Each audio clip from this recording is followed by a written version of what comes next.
اعوذ باللہ من الشیطان الرجیم، بسم اللہ الرحمن الرحیم، السلام علیکم ورحمۃ اللہ وبرکاتہ۔ جیسا کہ پچھلی ویڈیو کے اندر ہم نے قرآن مجید کی اہمیت کے بارے میں آپ سے بول چال کی تھی، جس کے اندر ہم نے یہ بات کی تھی کہ قرآن مجید جو ہے بہت بڑی ایجوکیشن ہے۔ قرآن مجید ایک بہت بڑا علم ہے جس کو ہمیں حاصل کرنا چاہیے، جبکہ آج جو ہے دنیا، آج کا مسلمان بہت زیادہ قرآن مجید سے پیچھے ہٹتا جا رہا ہے اور قرآن مجید سے منہ موڑتا جا رہا ہے۔ تو آج ہم کچھ قرآن مجید کی اپنی طرف سے، قرآن مجید سے ہم خود سوال کریں گے کہ قرآن مجید اپنی فضیلت کے بارے میں کیا کہتا ہے۔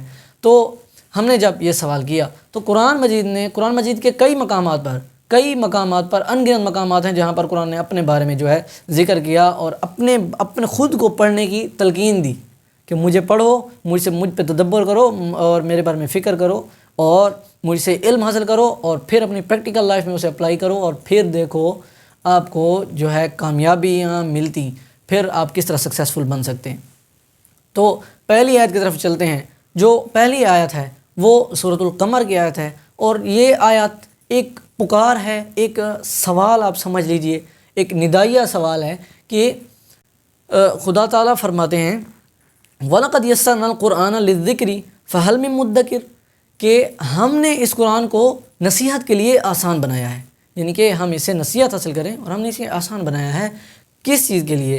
ہم نے اس سے نصیحت کے لیے آسان بنایا ہے۔ فَهَلْ مِن مُدَّكِرٍ، اب یہ ایک کویشچن ہے جو بہت ہی افسوس سے قرآن مجید پہنچ رہا ہے کہ کیا اب کوئی ہے نصیحت حاصل کرنے والا؟ پہلے قرآن نے بیان کر دیا کہ میں نصیحت کے لیے آسان بنا دیا گیا ہوں، اب کوئی ہے صحیح نصیحت حاصل کرنے والا؟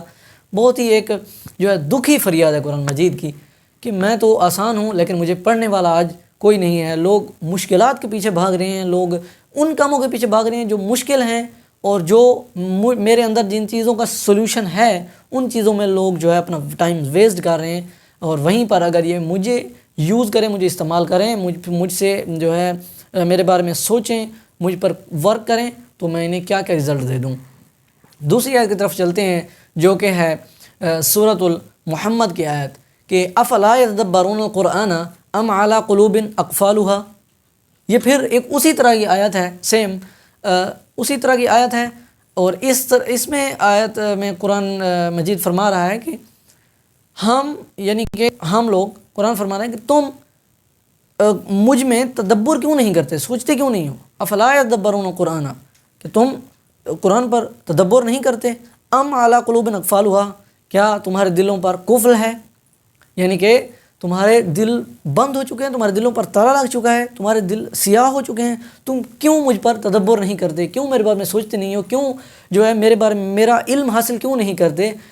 جیسا کہ میں اتنی بڑی پرابلمز کی، دنیا کی بڑی پرابلمز کے میں سولوشن رکھتا ہوں۔ جیسا کہ جب فرعون کی جو ممی ملی تھی تو وہ خراب ہوتی جا رہی تھی، اس کو اور وہ ملی کیسے تھی؟ وہ پھر جب ایک جو سائنسز تھیں جنہوں نے قرآن مجید پڑھا، ان کو پتہ چلا کہ ہاں سمندر کے اندر جو ہے فرعون کی لاش ہے اور وہ ابھی تک باقی ہے، تو یقین نہیں کیا کسی نے۔ جب وہ مل گئی اس کے بعد لوگوں نے یقین کیا کہ کیا بات ہے، قرآن مجید نے پہلے ہی بتا دیا کہ بھائی ہم نے اس کو نصیحت کے لیے رکھا ہے، سمندر کے اندر اسے غرق کر دیا ہے۔ بعد میں وہ کہتا رہا تھا کہ میں ایمان لاتا ہوں، نہیں، کوئی فائدہ نہیں۔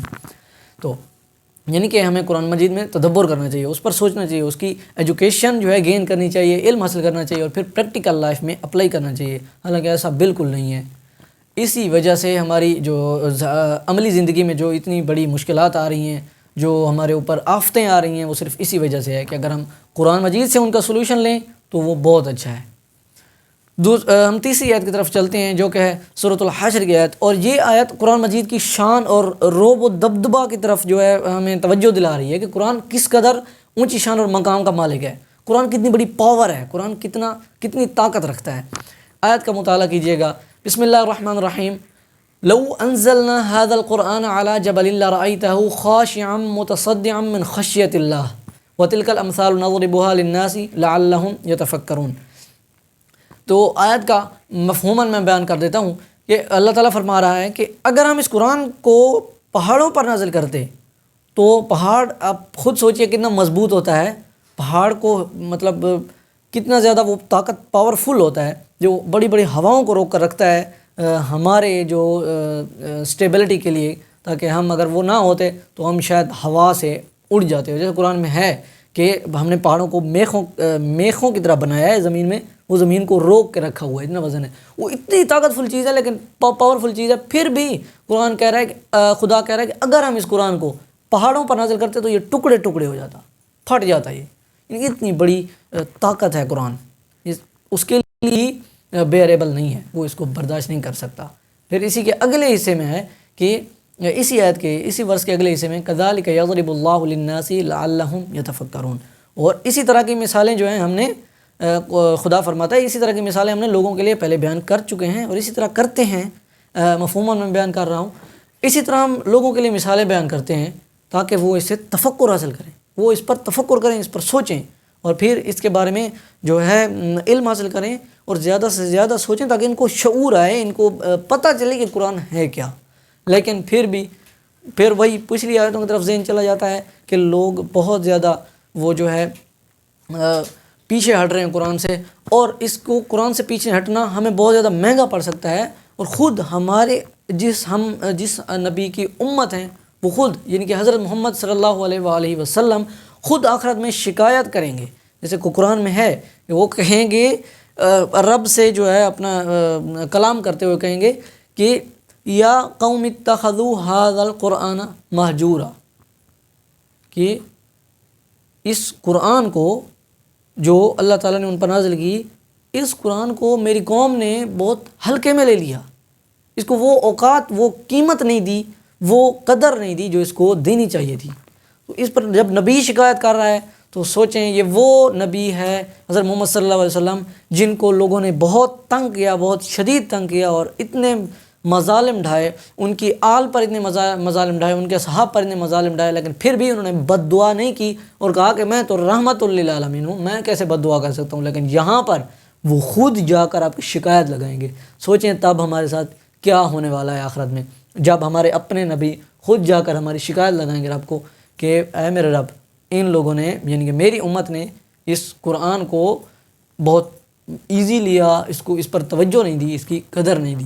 تو پلیز میرا پیغام ہے آپ تک پہنچانے کے لیے، جو میرا پیغام ہے جس کے لیے میں یہاں پر بیٹھا ہوں، وہ یہ ہے کہ آپ اپنے بچوں کو قرآن مجید کی علم دیجیے، قرآن مجید کے بارے میں ان کو تفکر میں ڈالیے، ان کو بتائیے کہ یہ چیز جو بنی ہے، یا یہ سمندر ہیں، یا یہ دریا ہیں، یا یہ نعمت ہے یا وہ نعمت ہے، یہ قرآن مجید میں فلاں جگہ پر اس کا تذکرہ ہوا ہے، قرآن مجید میں فلاں جگہ پر تذکرہ ہوا ہے. یعنی کہ قرآن مجید کی طرف لائیے اپنے بچوں کو اور خود بھی نالج حاصل کیجیے جہاں تک ہو سکے قرآن مجید پر.